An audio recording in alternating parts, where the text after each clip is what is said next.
pushes down because MSHA, Mine Safety Health Administration, federal government says the loaders cannot dig anything above the glass, the windows, in the cab. So the dozers here pushing it down to them. They come up, they pick it up, and then they take it to the job.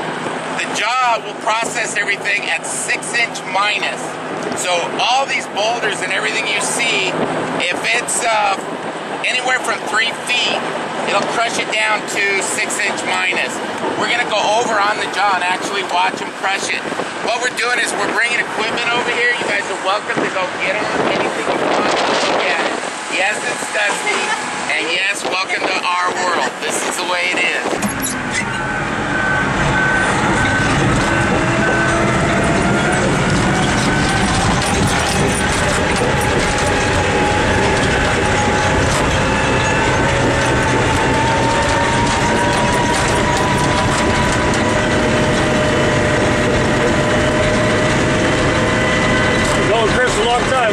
Well, I've been with the company for 10 years, so... Oh, okay. Well, we're... Halfway? Yeah, they want to make it quick for the girls.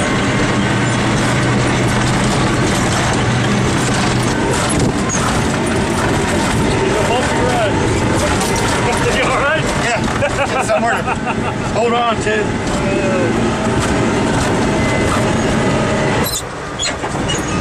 Oh, golly.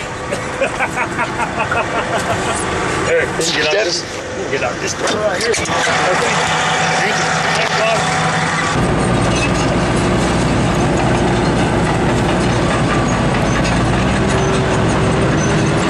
When you're climbing and you're backing up, boy, it feels... I had to put my feet up. I'll hold myself in.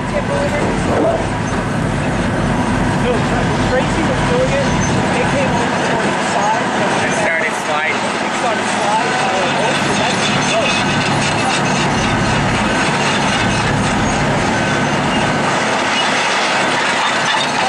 Sliding right now. See that? I think she pulled the lever. Go ahead, go ahead. I think she pulled the lever. levers and Yeah. kind of like... Go for it. Oh, you're bringing her up.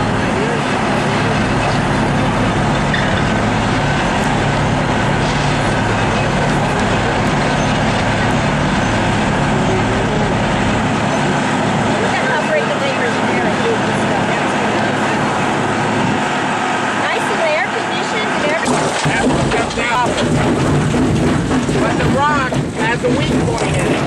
These lands right here are anywhere from 900,000 to 300, somewhere in there on a monthly basis. Then, we won't have a problem with tumbling. You don't want to go.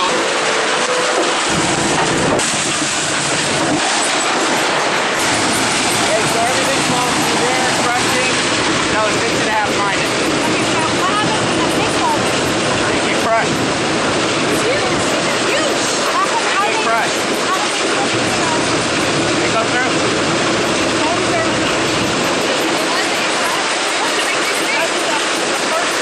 Well, we take it can be long.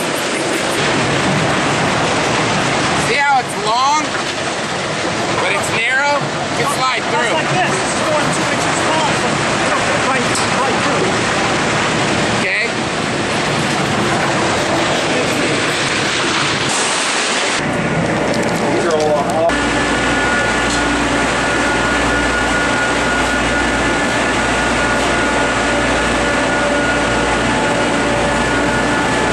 No green lights. They're all red. That's good. Okay. Green light, red lights are good on this side. What's cool about this is that you feel the heat coming off of all the electrical. That's why we try to keep it as cool as we can because the electrical fail.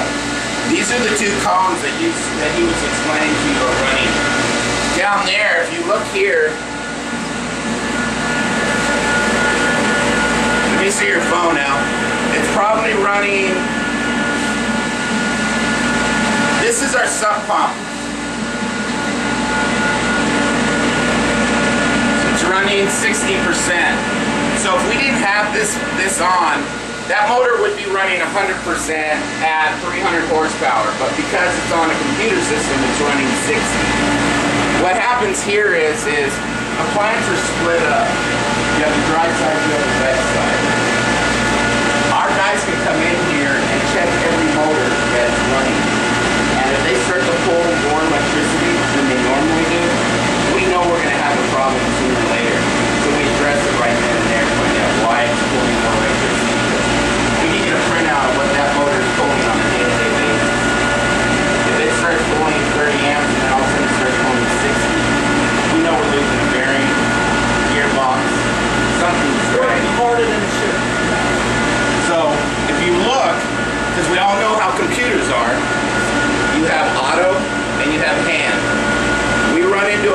with the computer system. He right away shuts the computer system down, comes through, starts throwing all these into hand, and we manually can run the plant without the computer. So we have that option. A lot of yeah, we know they fail. As soon as we do, he knows he can come in here. And then when it comes to the next down the street,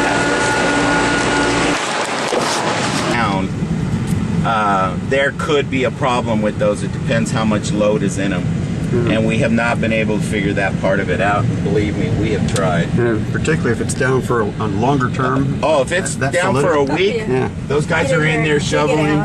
They're digging it out. So right here, these are escape tunnels. By MSHA, we have to have those. Every one of our guys have to climb through those when the inspector's here to show that each one of them can get in and out of them. Yep. If not, we get nailed. Probably a $10,000 fine. All right, why don't you give it a shot? Is it hot in here? Is it hot? Yeah. Oh, How far does it run? all the way to the center of here. We have to train on everything. We have to train on escapes. If we have an earthquake, how we get everybody out of here. The MSHA guy could come up to any employee and say, how do you get out of here if there's an earthquake? If the employee doesn't answer the question properly, that means our training's not good. That means he's going to give us a citation. Wow. Now, everybody always sits there and goes, why is Chris so freaking weird about bringing people into the quarry? That's why. Yeah. What you guys did with the loader, the dozer operator came up to me and said, you know, that's why we sell and a lot of people up and down the street don't, because when we built this plant, I talked John and Bob into over-screening, not under-screening. Most plants are under-screened. So in other words, if the material goes across the screen and the fines are still with the material, you're under-screened. If you're over-screened, the rock will come out and there won't be any sand with it.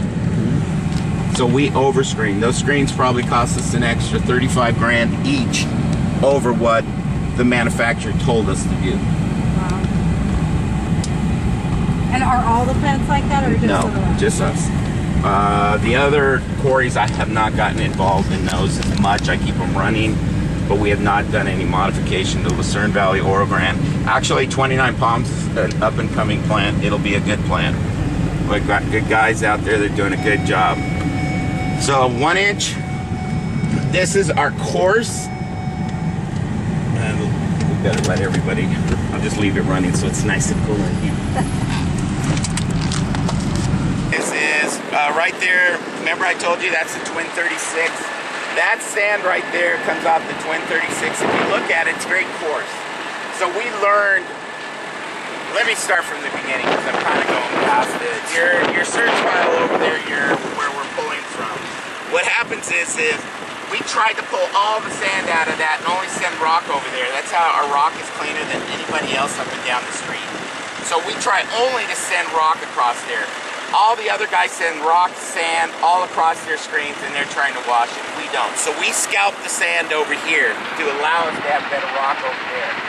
So what happened is, when we put the plant together, it kind of bit me a little bit, was that sand came out too coarse. It's too clean and it's too coarse. Two problems. So what we had to do is we had to figure out what are we going to do with that sand. What comes off the Twin 54 over there is an inspect sand from day one. It's fine, it works great. But we still have this sitting here. So we started to take one bucket of this and throwing it into that and combining them to get rid of this so we don't have a loss. It's worked out so far, but every time we do a loader operator change, somehow it gets screwed up. So we have to really watch that. The next pile over is our plaster sand. And then the further one where you can see that kind of dust flowing, that's fill sand. So you have fill sand, plaster sand, wash con, you have 3/4 crush or 1 inch, because our 1 inch only has 3% 1 inch rock in it. So if someone calls you and wants an order 1 inch out of Littlerock or 3/4, it's going to fall into it. There's only 3%. Has anybody ever told you that? No, I didn't think so. That's Don't let the property. Get so much more done. Yeah. Well, you do. I don't. Because you're never there when I need you. Yeah, you wouldn't. This is our freshwater pond. The pump sitting right there, we pull all the water out of here and run it back to the plant. You can see how much water we run through the plant. It's coming out right there. Oh, yeah. That's how much water we run through that plant. What kind of fishing you got there? Catfish. Who goes fishing? No one. The boat's there in case we have to go out here. Oh, So, wow. 3,000 gallons a minute right there. And it's just getting recycled.